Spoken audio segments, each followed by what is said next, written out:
গতিকে সেইবিলাকে প্ৰত্যাহ্বান আছিলে। প্ৰত্যাহ্বানটো ৰাজনৈতিক দল নহয়, প্ৰত্যাহ্বানটো ৰাজনৈতিক নেতা নহয়। আমি প্ৰত্যাহ্বান হিচাপে চাওঁ কোনোবা ৰাজনৈতিক দলে হয়, কোনোবা নেতাই হয়। আমি ৰাজনীতি কৰা মানুহবিলাকে বুজি পাব লাগিব, আমাৰ কাৰণে প্ৰত্যাহ্বানটো ৰাজনৈতিক দলটো হ'ব নোৱাৰে। তেখেতসকলে প্ৰতিদ্বন্দ্বী হ'ব পাৰে, কিন্তু নট প্ৰত্যাহ্বান।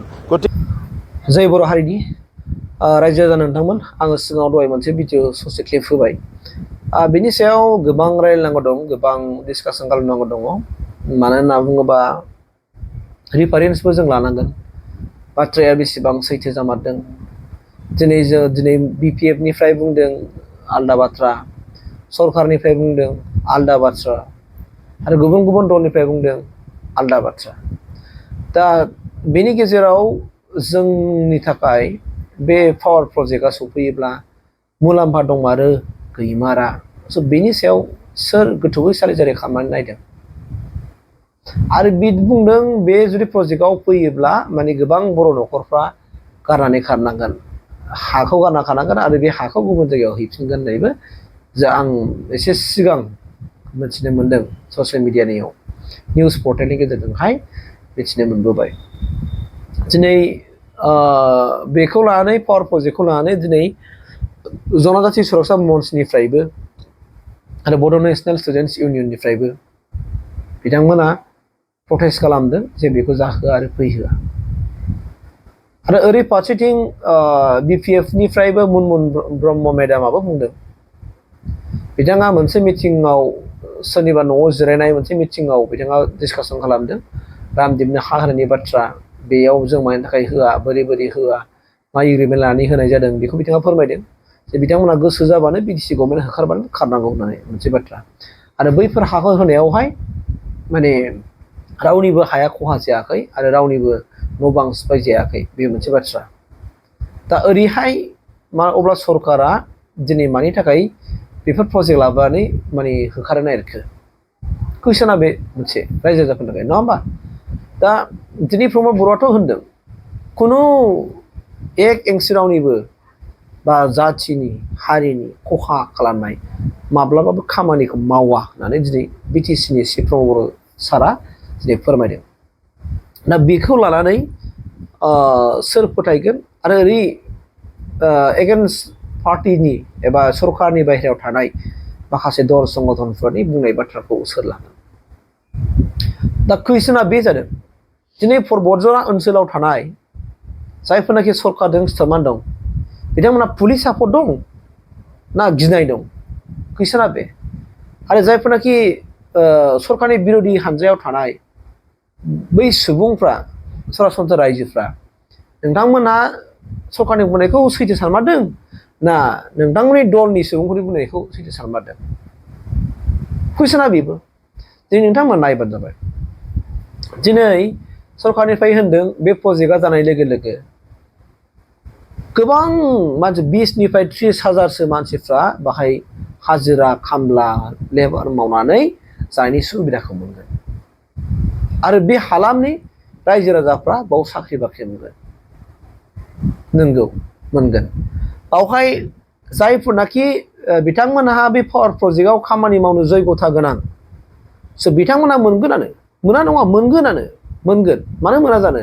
हमना लादो बाहाय नोङो इलेक्ट्रिसियान जायफोरनाखि ITI फोर लानायफोर दङ, बिथांमोना बाहाय सुबिदा मोनगोन। बा इलेक्ट्रिक लाइनजोंहाय पावार एन्ड प्रजेक्ट लाइनजोंहाय जायफोरनाखि स्टाडि खालामनाय बिथांमोना बाहाय सुबिदा मोनगोन।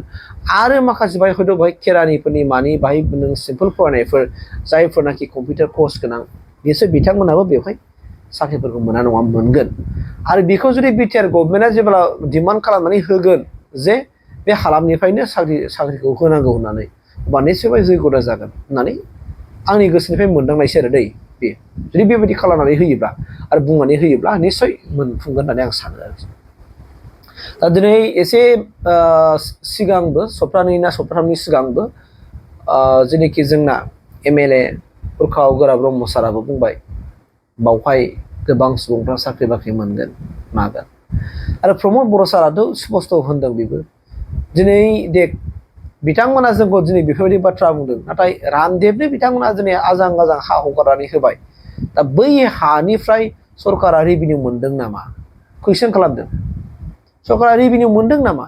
बिथांमोना दिनै मासे आरो मानैल' मोसौ फिनानै बिनिफ्राय ना गाइखेर साप्लाय मोनदों ना माबा मोनसे अर्गानिक माबा मोनदों जेबो जायाखै बे मोनसे बाथ्राखौ बिथाङा दिनै फोरमायनानै होदों दा रायजो राजा नोंथांमोना उगुल थुगुल जानो नाङा जेब्लानाखि बिटिआर सुक्ति जादोंमोन बिटिआरावबो गोबां माखासे दफाफोर दंमोन जाय दफानि गेजेरजोंहाय बहाबा एग्रिकालसार इउनिभारसिटि गायसननाय बहाबा रेलवे फेक्टरि गायसननाय गोबां दा बैफोरबायदि फैयोब्ला अब्ला होनबाथ' बैफोरखौबोथ' गासिबो होबथाजोबगोन नामा कुइसना बिसिखाबाय दाना जेब्लानाखि रेलवे कच फेक्टरि जागोन होमबा बै जायगायावबो जाहैनाय नङा नामा कुइसना बे जाबाय दाना अब्ला जोंनि जुदि हालामावबो जुदि बिटिआर हालामावबो जुदि कच फेक्टरियानो जाथों माबा मोनसे इन्डास्ट्रि जाथों जुदि बेखौ गायसननायाव जुदि प्रटेस्ट जायोब्ला होमबालाय बेखार जेंनाया बाथो जोबगोन बिथांमोना बाहा खामानि मावगोन साननांगौ बाथ्रा बेबो जादों दिनै नंगौ आसामाव दिनै फ्राय माखासे इन्डास्ट्रिफोर दङ थेवब्लाबो थोजासे नङा आसामनि दिनै सुबुंफ्रा आसामनि बेखार सुबुंफ्रा दिनै बिदेशाव थाङाखै नामा निश्चय बिदेशाव दंहैजोबो दिनै धालिगाव होननाय खाथियाव नायनानै दिनै धालिगाव बायदि इन्डास्ट्रियावहाय दिनै गोबां लेबारफोर मावनानै दङ होनबाबो बेनिफ्राय 90% दिनै बाहेरायाव खामानि मावो मानो बे थोजासे नङा आरो नोंथांमोना नाय बेवहाय लेबार मावनाय सुबुंफ्रा बांसिन सोरांबानो सोर साइकेल होनानै हाला हाला बाहाय थाङो धालिगाव गासिबो खखाबाव गांसो गोनां गोजा अब्ला नोंथांमोनाबो साननानै नायदो बाथ्राया बेसेबां सैथो नंमारगौ नङा दिनै जों अबेबा मोनसे सात्रनि खाथिराव जों अबेबा मोनसे माबानि थाखाय जों खोथाफोरखौ जों बुंबाबो जानाय नङा आरो आं सानो बे जुदि पावार प्रजेक्ट जानायाव एसेब्लाबो रायजो राजाफोरनि सुबिदा जागोन नामा आं बेबायदि फिल खालामदों खिन्थु ओरैहाय बिपिएफनिफ्राय मुनमुन ब्रह्म मेडामाबो बुंदों आरो गोबां दैदेनगिरिफ्रा बुंदों जे बेवहाय गोबां माखासे बर' न'खरफ्रा खारनांगौ होननाय बाथ्रा हाया हगारनानै होनांगोन आरोखि दा बिनि सायाव आइ हेभ न' आइडिया आं आइडिया गैया थेवब्लाबो नंगौबो जानो हागौ आरो नङाबो जानो हागौ दा नंगौब्ला बिथांमोनखौ बबे जायगायाव शिफ्ट खालामनो नागिरदों हयथ' बिनि सायावबो पलिसिफोरखौ लाबाय आरो बिथांमोना बैयाव बेसेबां हा दंमोन आरो बहाबा थाङोब्ला बिथांमोननो हाखौ माबायदि हैनांगोन जुदि बिथांमोनखौ जुदि बिदि शिफ्ट खालामनांगौ जायोब्ला बिनि सायाव सरकारा एकदमबारे गोनां इनिसियेटिभ लाथारनांगोन होननानै आं सानो आरोखि जुदि नंगौब्ला दा आंथ' बाहाय जों बयबो रायजो राजाफ्रा नुबाय आंल' नङा नोंथांमोनाबो नुबाय बेवहाय रायजो राजाफ्राबो माखासे बिराद फुल सापर्ट दङ औ जानांगौ फैनांगौ मावनांगौ होननाय खिन्थु माखासेफ्रा खिन्थु जाहोआ दहरा थन्ना होनायबो जों नुबाय बयबो नुदों आंल' नुवाखै गासिबो नोंथांमोना नुखादों दा बेवहाय एक्सुवेलि पलिटिकेलनि इसु हाबखो ना माखो बेबायदि मोनसे आंनि गेजेराव सोंथि सिखारदों आरोखि दा जिखि जाया मोजां नङा जायोबा मोजांनि बाथ्रा जे जों जेब्लानाखि जोंनि गेजेराव बेफोरबायदि गिदिर गिदिर मोनसे इन्डास्ट्रिफोर फैयोब्ला बेनि गेजेरजों माबा सुबिदा जागोन नामा बेवहाय माखासे स्कपफोर मोनगोन नामा स' बेफोरखौबो जोंनि दैदेनगिरि सारमोनाबो गोथौयै साननानै जेन' खामानिफोरखौ मावफुङोब्ला जोंनि रायजो राजाफोरनि खहा जाया बायदि बेखौ आं आंनि गोसो गोरबोनिफ्राय बुंबाय दा पावार प्रजेक्टनि बेलायाव नायोब्ला माने जेरैबायदि बाथ्राखौ बुङो खोनादों ओरैनि बाथ्राखौ सरकारनि बाथ्राखौ खोनायोबा एकदमबारे रियेलिटि दं सैथो दङ आरो ओरै बिर'धि पार्टिनिखौ बुङोबा बेबो रियेलिटि दं सैथो दङ माब्रै जागोन दाना बेबो पइन्टआव लानानै बाथ्राफोरखौ बुंगोन